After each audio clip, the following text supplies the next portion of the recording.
Hey everyone, welcome to this week's Social You Should Know. I'm Craig Carter, this is Jim Tobin. Today we've got three exciting social media topics. The first one, Google+. Jim, you had a good meeting with the folks over at Google recently. Yeah, it was really good. I think it's clear that Google+ as a social network got off to a really slow start. I think the mistake people make, though, is they continue to compare it to Facebook. And the sort of light that went on for me over the last couple months, but was really today, in addition, was thinking about Facebook and what you get from that in terms of engagement and likes and shares and the sort of traditional social network. That's fine and it's valuable. But Google Plus is more this layer connecting all their sort of various parts and pieces, from maps to video to communities to reviews. All those things sort of coming together into one platform. If you think about it as how can we do what we did on Facebook on Google+, I think you're going to be frustrated because you're like, where are all the likes?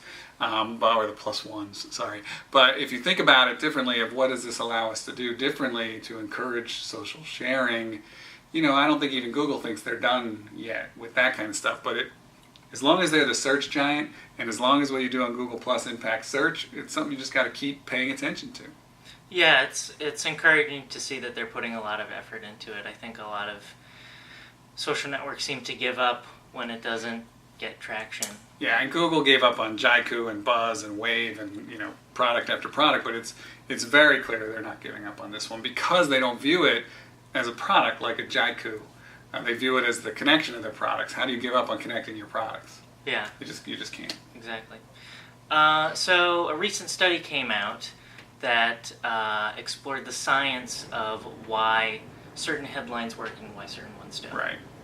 Yeah, and I think the short story is that Cosmo had it right all along. One of our teams said that, and it was right. Headlines with numbers, 26 ways to leave your boyfriend, right? That Cosmo does all the time.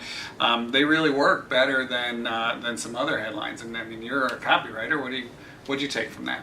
Yeah, I would definitely agree. I read a lot of blog posts, and I see ones that have like 10 ways to do this or 4 ways to improve your Facebook presence, things like that. They perform very well.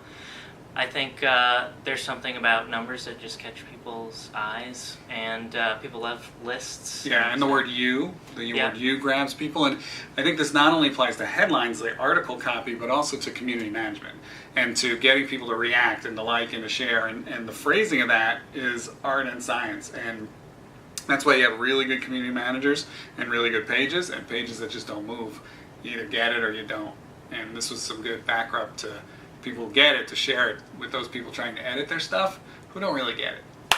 Yeah, it's definitely a good piece of advice. And finally, we had not 1 but 2 blog posts go up about Tumblr this week. Yeah, Thea on our team's been blogging about Tumblr a lot this week, and really she took an approach what I thought was interesting. Things that you can do on Tumblr if you're a brand, and things that you can't do because Tumblr needs to do some work, as with their acquisition by Yahoo for $1 billion. So it's an interesting space. It's certainly a robust community. It's a little bit Twitter, it's a little bit blogging, and there's a lot of sharing and reblogging going on. So it's attractive as a brand, but not easy. You're a Tumblr guy.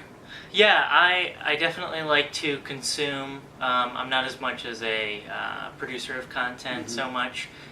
It's a very fun, unique social network. There's a lot of unique content on there that you don't get from other social networks, and I think because it's that nice mediary between a blog and Twitter, where it's a little bit more meaty than Twitter, but not as wordy or I just don't have time to read this as some blogs tend to be. Yeah, and it's a blog/social network. I mean, they encourage you to share content within your own Tumblr feed, which is a little bit Facebook, but you might have long-form content or video or short-form content or photo like you would on a WordPress kind of platform. So really interesting, and I think brands are eager to play, and I think Tumblr is being a little bit cautious, and I see why from their perspective. Yeah. From our perspective, we'd like a little more flexibility. Yeah, absolutely. Well, that just about does it for this week. We had one more pretty interesting Quick shout out, announcement. yeah. So Marcy Brogan and I started Ignite Social Media in July 2007, and next Monday, the 22nd, I think it is, she'll be inducted into the AdCraft Hall of Fame. So she was a legendary ad person. She was the ad woman of the decade in the Midwest in the 1990s. She started another agency in 1984, so she's sort of old school and successful there, but she also had the wisdom to start one of the first social media agencies in the nation back in 2007. So kudos to you, Marcy. Yeah, congratulations. That just about does it for this week.